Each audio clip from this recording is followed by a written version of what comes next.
Réunie en séance plénière le 6 avril dernier, la Chambre haute du Parlement a adopté ses premiers projets de loi comptant pour la session du mois de mars. Les 100 sénateurs ont adopté 4 projets de loi, dont celui portant sur la modification des dispositions de la loi des finances 2015. La première proposition de loi adoptée est celle permettant au président de la République de ratifier le protocole sur le schéma du tarif préférentiel pour l'établissement du système de préférence commerciale entre pays membres de l'Organisation de la Conférence islamique. Le dit accord avait été adopté à Istanbul, en Turquie, en 2005 par la 21e session du Comité permanent pour la coopération économique et commerciale. La seconde est celle du projet de loi autorisant le président de la République à procéder à l'adhésion du Cameroun à la Convention de l'OCDE sur l'assistance administrative mutuelle en matière fiscale. Sa signature, qui date du 25 janvier 1988, a été amendée par le protocole du 27 mai 2010. Le président de la République a également eu l'aval du Sénat dans le projet de loi portant ratification de l'ordonnance prise le 10 décembre 2014, modifiant et complétant certaines dispositions de la loi du 16 décembre 2013 portant loi de finances de la République du Cameroun. Le 4e projet de loi adopté est celui portant ratification de l'ordonnance signée le 6 février 2015, modifiant et complétant certaines dispositions de la loi du 23 décembre 2014 portant loi de finances de la République du Cameroun pour l'exercice 2015. Ces projets de loi, qui ont été défendus par le ministre des Finances Alamine Ousmane Meh, avaient déjà été adoptés par la Chambre basse du Parlement et transmis au Sénat le 31 mars dernier. Concernant les 3 projets de loi déposés sur la table des sénateurs pour adoption au cours d'une séance plénière dans les prochains jours, ils ont également déjà été adoptés par l'Assemblée nationale. Il s'agit du projet de loi autorisant le président de la République à ratifier l'accord de coopération en matière de sécurité entre le gouvernement de la République du Cameroun et le gouvernement de la République de Turquie, signé le 19 juin 2014 en Turquie. Du projet de loi modifiant et complétant certaines dispositions de la loi du 21 décembre 2010 régissant les communications électroniques au Cameroun et du projet de loi régissant l'activité audiovisuelle au Cameroun.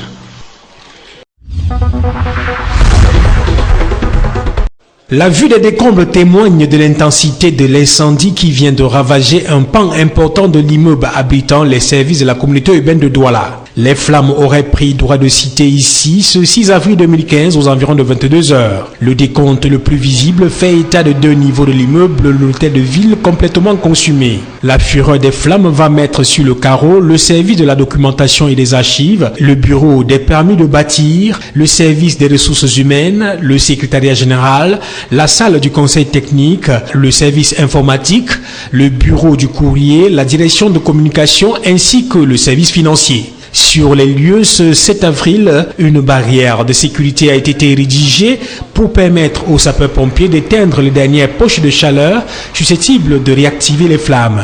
Si pour l'heure, aucune perte en vie humaine n'est déclarée, il reste évident que les dégâts matériels sont importants. Les témoignages du personnel recueillis sous cap révèlent que cet incendie vient de frapper de plein fouet le noyau central de la CUD.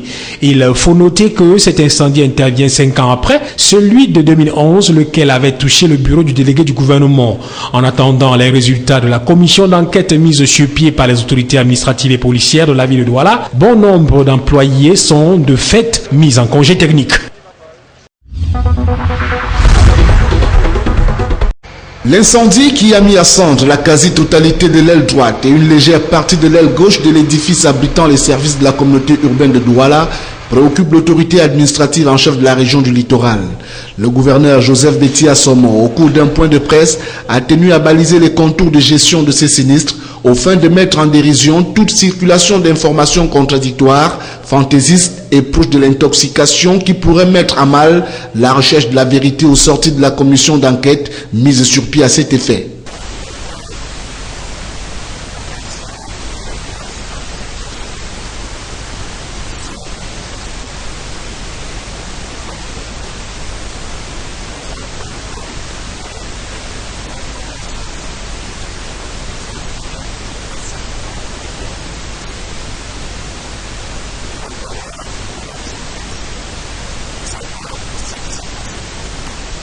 À en croire le maître des séants, l'on est en droit d'entrevoir un brin d'espoir en matière de continuité du service public.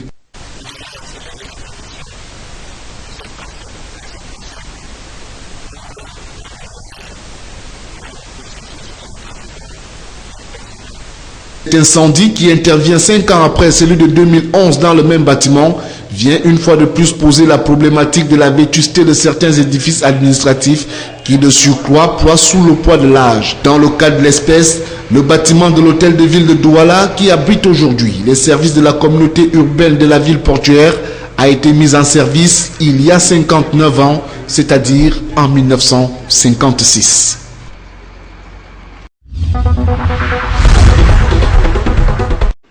« 287 748 750 francs CFA, c'est la somme totale générée par l'opération de soutien de la place des affaires de Douala aux forces de défense camerounaises engagées dans la lutte contre Boko Haram dans l'extrême nord du pays. Cette somme a été révélée ce 7 avril 2015 par le numéro 1 de la région du littoral, Joseph Betty Assomo, au cours d'une rencontre bilan qui a regroupé autour de lui les différents acteurs ayant participé à cette opération.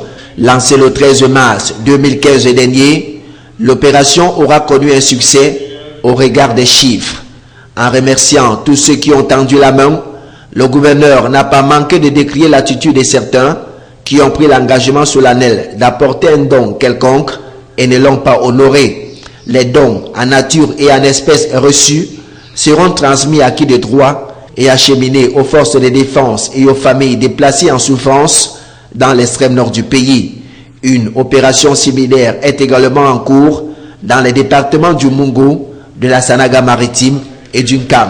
Par ailleurs, le gouverneur de la région du littoral interdit toute initiative de ce genre dans son territoire de commandement sans autorisation préalable des autorités administratives. Ceci, c'est afin de préserver les Camerounais de tout abus, arnaque et escroquerie dont ils pourraient être victimes. L'opération de soutien aux forces de défense a été clôturée à Douala par des prières interreligieuses allant dans le sens de la préservation de la paix dans notre pays.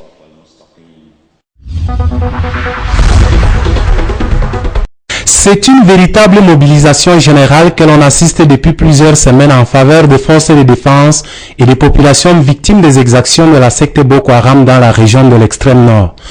Il ne se passe plus une semaine sans que des réactions soient enregistrées des quatre coins de la République pour plus de solidarité en faveur de celle-ci.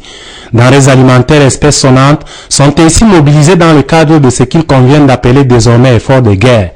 Pour une meilleure gestion de ces dons, un comité régional de gestion a été mis sur pied sous la coordination du gouverneur Midjawa Bakari. Lequel comité s'est réuni ce lundi pour faire le point sur la situation. Il ressort que jusqu'ici, les dons en nature ont bel et bien été acheminés aux différents destinataires. S'agissant des espèces, un compte a été ouvert dans une banque de la place pour plus de sécurité. Nous avons mis sur pied un comité chargé de la gestion de ces dons. Ce comité est paritaire, il faut le rappeler, et composé de nos collaborateurs, également des collaborateurs des forces de maintien de l'ordre. Donc à chaque fois qu'un camion arrive, il est déchargé, inventorié, stocké. Et nous avons reçu des instructions du MINDEF pour l'acheminement immédiat aux véritables destinataires que sont les forces qui sont au front. Pour une meilleure traçabilité, il a été décidé au terme de ces assises que les dons en nature seront désormais acheminés aux bénéficiaires dans un bref délai, ceci après un inventaire et un planning. S'agissant des espèces, les fonds vont être reversés à la trésorerie générale conformément à la note du ministre des Finances par devers le directeur général du Trésor et de la coopération monétaire. C'est ainsi qu'un chèque d'une valeur de 47 750 000 représentant la somme qui avait été réceptionnée et sécurisée par le comité régional a été remis au trésorier payeur général de l'extrême nord. La réunion s'est tenue juste après la visite de l'office céréalier où les dons du chef de l'État destinés aux forces armées sont stockés.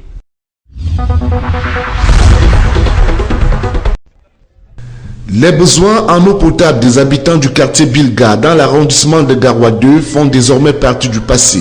Le quartier est parmi les localités ayant bénéficié des 57 forages construits par le Japon dans le département de la Benue. Le chef de ce village l'a d'ailleurs relevé dans son discours de circonstance adressé à l'endroit du gouvernement japonais et camerounais. Les habitants de son quartier, qui étaient régulièrement victimes de maladies hydriques telles le choléra, la dysenterie amibiase, du fait de la rareté de l'eau potable, en seront désormais épargnés. La représentante de l'ambassadeur du Japon au Cameroun voit également en la construction de ces forages un soulagement pour de nombreuses populations longtemps sevrées de l'accès aux précieux liquides. Nous sommes réunis aujourd'hui pour avoir la joie avec les peuples, pour avoir au moins un forage dans chaque localité. Ça permet au peuple, les villageois, les enfants, les femmes surtout, permettront leur vie, du temps pour bien mener la vie. Les enfants pourront aller à l'école sans avoir de charge d'aller à hauteur de porter de l'eau. Les femmes pourront avoir mener la vie avec de bonne santé.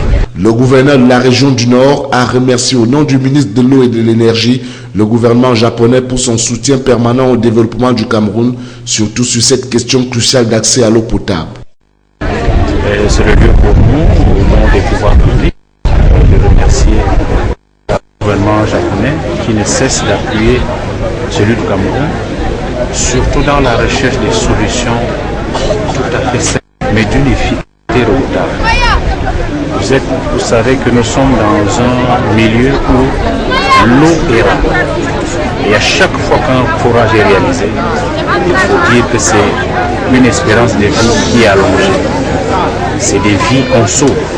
Le patron du Nord a émis le vœu de voir la coopération entre le Cameroun et le Japon se poursuivre dans d'autres secteurs. Il faut rappeler que ce sont 6 communes du département de la Benue qui ont bénéficié de 57 forages. Il s'agit des 3 communes d'arrondissement de Garoua 1, 2 et 3, ainsi que les communes de Ngong, Bibemi et de Lagdo.